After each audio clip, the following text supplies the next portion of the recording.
So hello guys, welcome to back to our channel जय बड़ी। उम्मीद करता हूँ कि आप सब लोग अच्छे होंगे।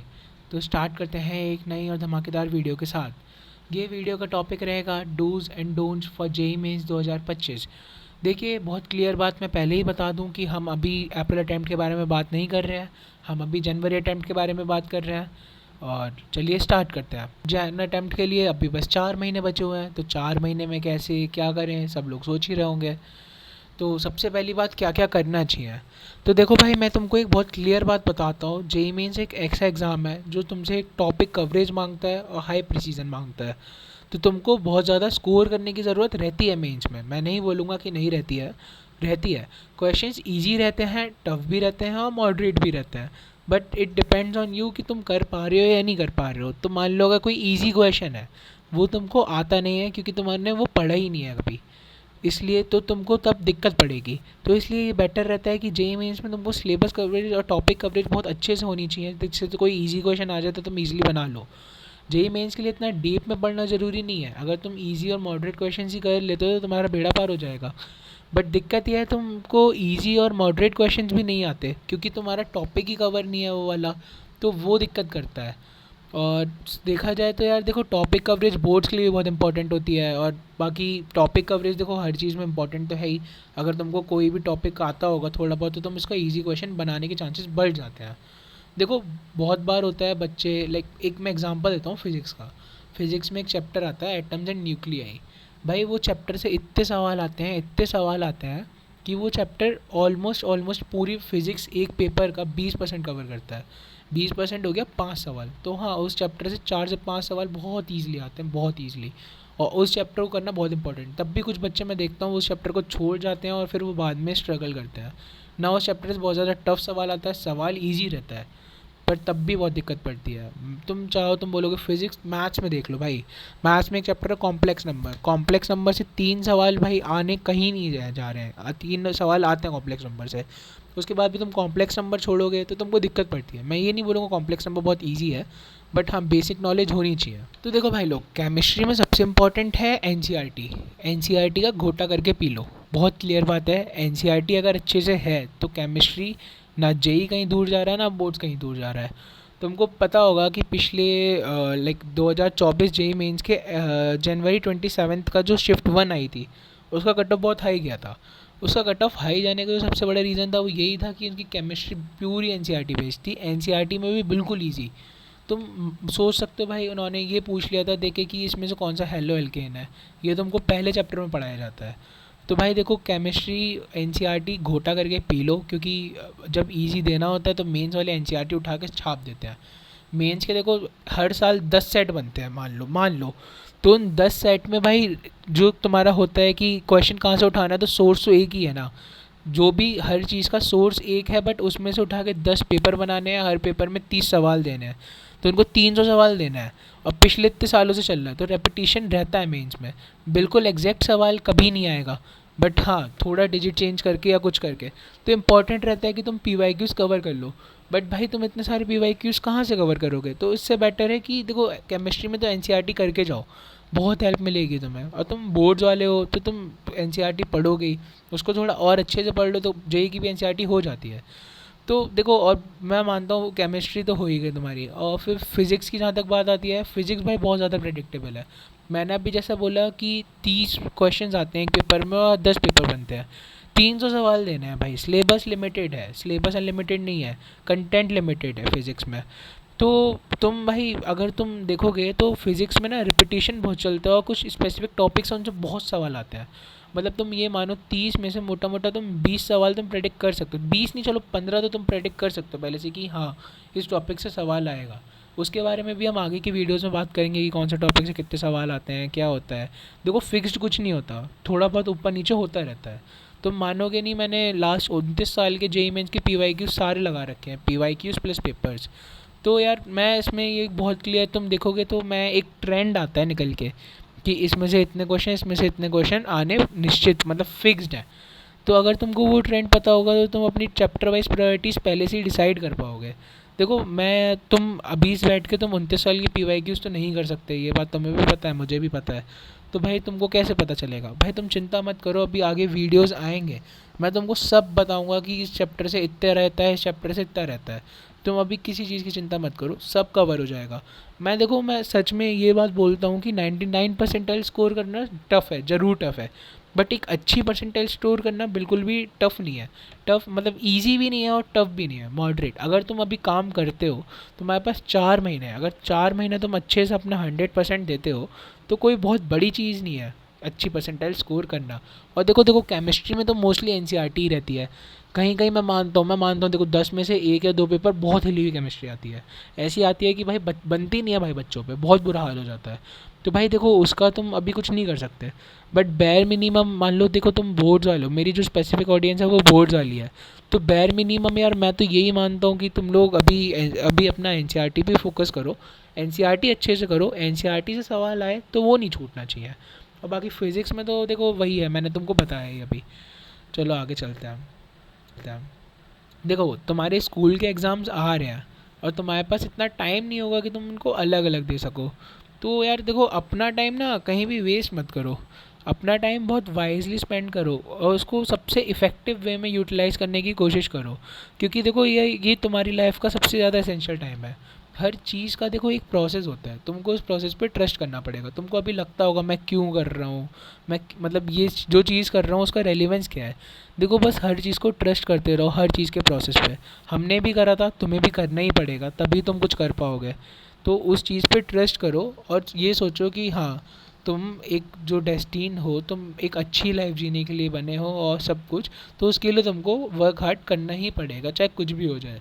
जब भी तुमको लगे ना यार मैं क्या कर रहा हूँ क्या नहीं है, और मतलब मैं ये मतलब कभी कभार होता है पढ़ते पढ़ते लगता है कि साला मैं कर क्यों रहा हूँ ये सारी चीज़ें। भाई तुम सब छोड़ो, तुम आँख बंद करके भाई बस वो दिन सोच लेना जिस दिन तुम्हारा रिजल्ट आ रहा होगा। तुम बस ये देख लेना कि भाई जो तुम्हारे मतलब लाइक जैसे ही तुम्हारा रिजल्ट आया है, तुम्हारे मोबाइल में चल रहा है डॉक डॉक डॉक डॉक, तुम्हारे जब पेरेंट्स ने देखा रिज़ल्ट, और भाई उनको कितना प्राउड फील होगा कि हाँ मेरे बच्चे ने ये करा है। जो लोग तुम्हारे बारे में बोलते थे कि वो कुछ नहीं कर पाएगा, देखो पड़ा हुआ है, वो उसने फोड़ डाला, तो ना वो लोग कुछ बोल पाएंगे। भाई एक दिन आएगा तुम्हारा, बस तुम उस दिन के बारे में सोच लो और काम करते जाओ। वो दिन एनफ है तुमको इतना मोटिवेट करने के लिए कि तुमको अपनी प्रायोरिटीज़ खुद सेट करनी है, अभी तुमको पढ़ाई करनी है। तो देखो यार मेरा मानना तो ये है कि उस वो एक रिज़ल्ट ना तुम्हारी लाइफ मतलब तुमको लोग कुछ भी बोला है कि नहीं उससे क्या ही फ़र्क पड़ता है कि एग्ज़ाम है, बट एक ऐसा एग्ज़ाम है कि उसका रिज़ल्ट ना तुम्हारी आने वाली भाई 2 पीढ़ियों की लाइफ चेंज कर सकता है। दो भी क्या, ये तो मैं बोल रहा हूँ। कुछ नहीं पता भाई, अगर तुम मान लो उस एग्ज़ाम में तुम्हारा बहुत अच्छा हुआ तो मतलब तुम आने वाले मतलब तुम्हारी 2 पीढ़ियों की लाइफ चेंज हो जाएगी। ठीक है भाई, किसी चीज़ का ज़्यादा लोड मत लो, हर चीज़ होती है एक रीज़न के लिए होती है। बट ये भी नहीं कि तुम अंडर कॉन्फिडेंट हो रहे हो या मतलब सोच रहे हो परेशान हो रहे हो। भाई देखो किसी चीज़ के लिए परेशान मत हो, जब भी परेशान हो ना भाई अपने बस उस दिन के बारे में सोच लिया करो जिस दिन तुम्हारा रिजल्ट आएगा और तुम्हारे घर वाले तुम पे प्राउड करेंगे। वही दिन एनफ है भाई हर चीज़ के लिए। चलिए आगे बढ़ते हैं। चलो भैया, अब डूज तो बहुत सारे बता दिए, अब डोंट्स भी बता दो। तो देखो यार मैंने बहुत सारे लोगों को देखा है कि वो अभी से अप्रैल अटैम्प्ट पे फोकस करके बैठे होते हैं कि भैया मैं तो अप्रैल अटैम्प्ट में ही करूँगा, जे जैन अटैम्प्ट में तो मेरा देखो कुछ नहीं हो रहा, तब तक तो मेरा सिलेबस भी नहीं हो पाएगा। भाई तो कंपटीशन भी तो देख भाई अप्रैल अटैम्प्ट का। भाई अप्रैल अटैम्प्ट आते आते कंपटीशन बहुत बढ़ जाता है, क्योंकि भाई मेरा मानना है जितने भी बोर्ड्स वाले होते हैं ना उनका सिलेबस कंप्लीट हो जाता है, बोर्ड्स ख़त्म हो जाते हैं, 1 महीना मिलता है उन्हें बस। तो सोचते हैं 1 महीना पढ़ लेता हूँ और 1 महीना पढ़ के जितना अच्छा हो गया उतना अच्छा कर लूँगा। देखो यार ये मैंटेलिटी ठीक है, पर ये मैंटेलिटी ना बहुत सारे बच्चों की होती है और मैं मानता हूँ मोस्ट ऑफ द बच्चों की होती है। तो हमारा अप्रैल अटैम्प्ट में कुछ भी बोलो कंपटीशन बढ़ता है, चाहे तुम कट ऑफ के अकॉर्डिंग देखो चाहे तुम किसी भी चीज़ के अकॉर्डिंग देखो। तो सबसे बढ़िया है भाई तुम जनवरी अटैम्प्ट में सिलेबस कवरेज करने की कोशिश करो और जितना हो रहा है करके आओ। मेरा मानना यही है कि अगर जैन अटैम्प्ट को तुम सीरियसली लेते हो, सीरियसली मतलब ये नहीं कह रहा मैं कि छोड़ दो उसे, तुम सीरियसली लो उसे और उसके लिए प्रिपेयर करो, तो तुम्हारा ये है कि यार तुम एक बहुत अच्छा स्कोर कर सकते हो जैन अटैम्प्ट में, जितना तुम अप्रैल अटैम्प्ट में अच्छे से पढ़ के भी नहीं कर सकते, क्योंकि कंपटीशन कम होता है। आधे लोग सोच रहे होते हैं क्या ही हो जाएगा कर लूँगा। तो देखो यार ये तुम्हारे ऊपर ही है, बट मैं तो यही बोलता हूँ कि जैन अटैम्प्ट पे कभी भी उम्मीद छोड़नी नहीं चाहिए, जैन अटैम्प्ट के पीछे रहना ही चाहिए। अब बात आती है यार देखो बहुत से बच्चे होते हैं तुम्हारे साथ वाले, ये कर रहे होंगे वो कर रहे होंगे, फिर तुम्हें लग रहा होगा कि यार ये तो ये कर रहा है मैं कुछ नहीं कर रहा हूँ। तो देखो कभी भी अंडर प्रेशर और पीयर प्रेशर कभी भी फील मत करो। तुम देखो यार, तुम अपने जो तुम्हारा पोटेंशियल है उसका 100% दे रहे हो, तो कभी भी मतलब अंडर कॉन्फिडेंट मत फील करो। या तो ये है कि तुम कुछ कर ही ना रहे हो तो करो, तुम परेशान हो मैं बोलता हूँ, बट अगर तुम कर रहे हो उसके बाद रिज़ल्ट नहीं आ रहा है और दूसरा वाला जो कम करके अच्छा रिज़ल्ट ला पा रहा है या कुछ भी है, तो तुम उस चीज़ के लिए बुरा मत मानो।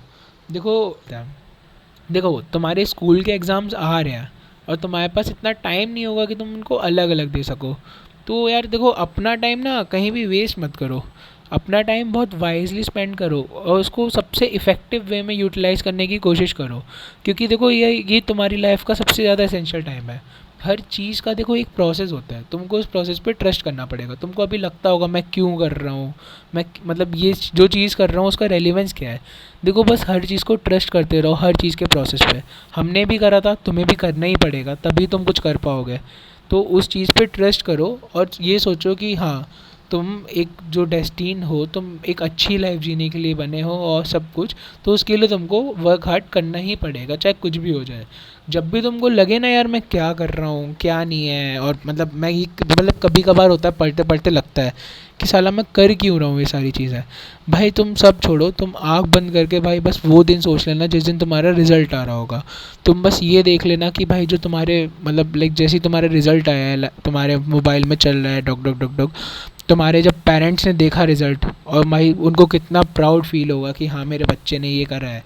जो लोग तुम्हारे बारे में बोलते थे कि वो कुछ नहीं कर पाएगा, देखो पड़ा हुआ है, वो उसने फोड़ डाला, तो ना वो लोग कुछ बोल पाएंगे। भाई एक दिन आएगा तुम्हारा, बस तुम उस दिन के बारे में सोच लो और काम करते जाओ। वो दिन एनफ है तुमको इतना मोटिवेट करने के लिए कि तुमको अपनी प्रायोरिटीज़ खुद सेट करनी है, अभी तुमको पढ़ाई करनी है। तो देखो यार, मेरा मानना तो ये है कि उस वो एक रिज़ल्ट ना तुम्हारी लाइफ मतलब तुमको लोग कुछ भी बोला है कि नहीं उससे क्या ही फ़र्क पड़ता है, कि एग्ज़ाम है, बट एक ऐसा एग्ज़ाम है कि उसका रिज़ल्ट ना तुम्हारी आने वाली भाई 2 पीढ़ियों की लाइफ चेंज कर सकता है। दो भी क्या, ये तो मैं बोल रहा हूँ। कुछ नहीं पता भाई, अगर तुम मान लो उस एग्ज़ाम में तुम्हारा बहुत अच्छा हुआ तो मतलब तुम आने वाले मतलब तुम्हारी 2 पीढ़ियों की लाइफ चेंज हो जाएगी। ठीक है भाई, किसी चीज़ का ज़्यादा लोड मत लो, हर चीज़ होती है एक रीज़न के लिए होती है। बट ये भी नहीं कि तुम अंडर कॉन्फिडेंट हो रहे हो या मतलब सोच रहे हो परेशान हो रहे हो। भाई देखो किसी चीज़ के लिए परेशान मत हो, जब भी परेशान हो ना भाई अपने बस उस दिन के बारे में सोच लिया करो जिस दिन तुम्हारा रिजल्ट आएगा और तुम्हारे घर वाले तुम पे प्राउड करेंगे। वही दिन एनफ है भाई हर चीज़ के लिए। चलिए आगे बढ़ते हैं। देखो हर चीज़ में शॉर्टकट ढूंढना छोड़ दो। मैं तुमको एक बात बताता हूँ, जेई ना कभी भी शॉर्टकट से नहीं हो सकता।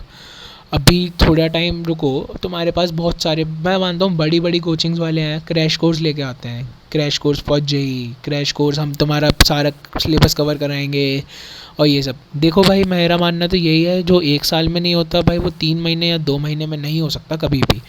भाई एक बात बताओ, जो लोग पिछले 1 साल से भाई दिन रात एक करके पढ़ रहे हैं, तुम उनसे बेटर कैसे कर सकते हो 2 या 3 महीना पढ़ के। और ऐसे बहुत सारे बच्चे होते हैं भाई जो मतलब प्रॉपरली कंसिस्टेंसी के साथ पढ़ रहे होते हैं। तो यार देखो कोई भी शॉर्टकट नहीं है कि तुम क्रैश कोर्स ज्वाइन कर लोगे और तुम उनके ऊपर डिपेंडेंट हो जाओगे, और जो 1 साल का है वो 2-3 महीने में पढ़ के तुम अच्छी परसेंटाइल ले आओगे। तो मैं तो यही बोलता हूँ यार, ये शॉर्टकट और ये क्रैश कोर्सेज सब अवॉइड ही करने चाहिए। तुम्हारा मन है तुमको क्या करना है, बट यार ये सब है ना, तुम क्रैश कोर्स लोगे उसके बाद वो तुमको डिस्ट्रैक्ट ही करते हैं, वो अपने अकॉर्डिंग खींच के लाएंगे और तुमको एक टाइम टेबल बना के देंगे अपना कि देखो तुमको ये फॉलो करना है, ऐसे ऐसे ये करो। बट यार उससे आज तक किसी का भला हुआ नहीं है जितने को मैं जानता हूँ जिन्होंने लिया था। तो मैं यही बोलूँगा यार कि तुम अभी 3-4 महीने ना बहुत अच्छे से काम कर लो अपने हर चीज़ पे, तो तुमको एक बहुत अच्छी परसेंटाइल तो मिलेगी। देखो मैं ये चीज़ प्रूव भी कर सकता हूँ, अगर तुम काम करो मेरा साथ दो, मैं तुमको बोलो मैं तुम्हारा साथ दूंगा, तुम बस कांटेक्ट तो करो मेरे से। भाई मैंने भी एग्ज़ाम दिया है, मैंने भी निकाला है, मैंने भी सब कुछ करा है। तो मेरा मानना यही है कि अगर तुम कांटेक्ट करते हो और सब चीज़ें मतलब किसी की गाइडेंस में रह के करते हो जो ठीक हो, तो तुम्हारा बहुत भला हो सकता है। तो मैं तो यही बोलूँगा भाई, अगर देखो मैं तुमसे कांटेक्ट करने की कोशिश करता हूँ और कर भी रहा हूँ, मैं बहुत जनों को मैंने मैसेज भी करा था, सब कुछ करा था, बट बहुत जनों का रिप्लाई आया भी, बहुत जनों का नहीं भी आया, तो इट्स ओके। बट भाई तुम्हारा भला तभी हो सकता है जब तुम अपने लिए खुद कॉन्शियस हो। मैं कुछ नहीं आके कर सकता, तुमको बात करनी पड़ेगी। मैं ये कर रहा हूँ कि मैं तुमको फ्री में बात कर रहा हूँ, तो मैं समझा रहा हूँ। तो यार देखो, अगर बात करनी है तो तुम कमेंट्स में डाल सकते हो। और मतलब एक्चुअली क्या है, अभी एक्सटर्नल लिंक्स मैं शेयर कर नहीं पा रहा हूँ क्योंकि मेरा आईडी वेरिफिकेशन नहीं हुआ है यूट्यूब की तरफ से, उसमें कुछ इशू आ रहा है। तो तुम या तो मेरे को इंस्टाग्राम पे डीएम कर लो, या तो कमेंट में मैसेज कर लो, और या तो तुम गूगल फॉर्म है मेरे इंस्टाग्राम बायो में, वो कर लो। मैं ट्राई करूँगा कमेंट में देने का गूगल फॉर्म का लिंक, अगर वो होता है तो बहुत बढ़िया हो जाएगा। तुम गूगल फॉर्म सीधे कमेंट में जाके तुम मेरे से रीच कर सकते हो। मैं कोशिश करूँगा जितना जल्दी से जल्दी हो सके सबसे बात करने का। तुम अभी मान लो मेरी बातों से या इस वीडियो से 1-2 दिन के लिए मोटिवेट हो जाओ, और 1-2 दिन बहुत अच्छा करके, मैं कह रहा हूँ तुम 1-2 दिन इतना पढ़ लो, इतना पढ़ लो, तुम 4 डाल लो, बट उससे कुछ फ़ायदा नहीं होना, ना किसी का भला होना है। तुमको एटलीस्ट अभी 3-4 महीने प्रॉपरली पढ़ना पड़ेगा। मैं कह रहा हूँ, मैं तो कह रहा हूँ तुम अप्रैल अटैम्प्ट अभी के लिए छोड़ दो, भूल जाओ उसे, अप्रैल अटैम्प्ट भी है। तो मान लो बस ये जैन अटैम्प्ट ही है जो है, और इसमें मेरे को सब करना है, तभी कुछ होगा। देखो मैं बोल रहा हूँ, अभी तुम्हें ये वीडियो सोच के सुन के लग रहा होगा कि हाँ भाई भैया मोटिवेट कर रहे हैं, 1-2 दिन पढ़ लूँगा मैं अभी, मतलब तुम अभी पढ़ोगे, पढ़ने बैठोगे, 1-2 दिन पढ़ोगे फिर नॉर्मल हो जाएगा, इससे कुछ नहीं होगा। 3-4 महीने भाई घिस डालो कंसिस्टेंटली। अगर तुम करते हो, मैं ये नहीं कह रहा, कंसिस्टेंसी यार बहुत इंपॉर्टेंट है किसी भी चीज़ के लिए। तुमने सुना होगा यार, लोग बोलते हैं कि जेई की प्रिपरेशन या किसी भी कॉम्पिटिटिव एग्ज़ाम की प्रिपरेशन आदमी को बहुत कुछ सिखा जाती है। भाई उसको, उनका मतलब यही होता है, तुम कंसिस्टेंटली पढ़ रहे हो, तुमने अपना 100% दिया बट नहीं हुआ, मैं मानता हूँ, चलो टचवुड किसी के साथ ऐसा ना हो, बट हाँ नहीं हुआ तो, बट यार तुम्हारी लाइफ ने और तुम्हें कोई इस प्रिपरेशन वाले सेगमेंट ने तुमको कंसिस्टेंट रहना सिखा दिया, तुमको ठीक से हर चीज़ करना सिखा दिया, और तुमको, हाँ भाई एक बहुत इंपॉर्टेंट बात ही क्लियर कर दूँ मैं सबको, मेरा टारगेट है कैटर करना उन ऑडियंस को जो बहुत एक्सपेंसिव कोचिंग्स अफोर्ड नहीं कर सकते। एक्सपेंसिव कोचिंग्स वालों को ये बात उनको ओरिएंटेशन सेशंस बुला के ये समझाई जाती है हर महीना। तो मेरा टारगेट भाई उनको बात करना नहीं है, उनको तो समझाने वाले बहुत लोग हैं। मेरा टारगेट है भाई उस ऑडियंस को कैटर करना भाई जो बोर्ड्स के लिए काम कर रही है, मेनली जो अभी ये सोच रही है कि 12th चल रहा है मेरा, उसके बाद मैं साथ साथ थोड़ा एग्ज़ाम तो दे ही लूँगा इस साल। तो भाई देखो एग्ज़ाम दे लेना नो प्रॉब्लम, बट भाई अभी से ही ड्रॉप की मेंटलिटी लेके मत चलना या कुछ भी। तो भाई मेरा टारगेट तुम लोगों को ही समझाना है कि यार कोई भी चीज़ मुश्किल नहीं होती। अभी बोर्ड्स के साथ साथ यार जेई भी मैनेज होता है यार, बच्चे निकालते हैं यार, तुम जैसे ही निकालते हैं। तो यार जब और लोग निकाल रहे हैं तो तुम क्यों नहीं निकाल सकते। बट दिक्कत ये है कि थोड़ा सा पता होना चाहिए कि कैसे क्या होना है। अब एक्सपीरियंस के साथ सब चीज़ें आती हैं, तुम भी जब एग्ज़ाम होगा, जब तुम निकाल लोगे, तब तुम किसी और को समझा सकते हो कैसे निकाला। तो यार देखो यही है, हो जाएगा, सब हो जाएगा, बस अपने आप पे कॉन्फिडेंस रखो और भरोसा रखो कि तुम कर लोगे। मेरी बात मानो, अभी जो हो रहा है हर चीज़ पे ट्रस्ट करो और करते जाओ, तुम एक दिन भाई बहुत फ़ायदे में रहोगे। चलो ठीक है भाई, तो भाई थैंक यू, लाइक करना, शेयर करना, सब्सक्राइब करना, कमेंट करना, और इंस्टाग्राम पे फॉलो करना भाई जय बड़ी 11। कोई भी दिक्कत हो भाई कांटेक्ट करो यार। उस दिन भी मेरे से 3-4 जनों ने कांटेक्ट करा था इंट्रोडक्शन वीडियो के बाद, उसमें थोड़ा वॉइस का भी इशू आ गया था, वो मेरी वॉइस नहीं थी एक्चुअली। तो यार तुम कोई चिंता मत करो, और ये मत सोचना भाई कोई भी आके ज्ञान दे रहा है फालतू का। भाई मैंने एग्ज़ाम निकाला है भाई, मेरी एडवांस भी क्लियर करा है भाई मैंने, रैंक भी अच्छी थी। अभी मैं क्लियर नहीं कर सकता, ये बता नहीं सकता मैं ऑन के वीडियो। तो हाँ तुम चिंता मत करो भाई, तुम डीएम में आ जाओ, मैं डीएम में तुमको प्रूफ भी दे दूँगा, तुम चिंता मत करो। ठीक है भाई, कांटेक्ट करना भाई। All the best for your exam, पढ़ते रहो भाई लोग।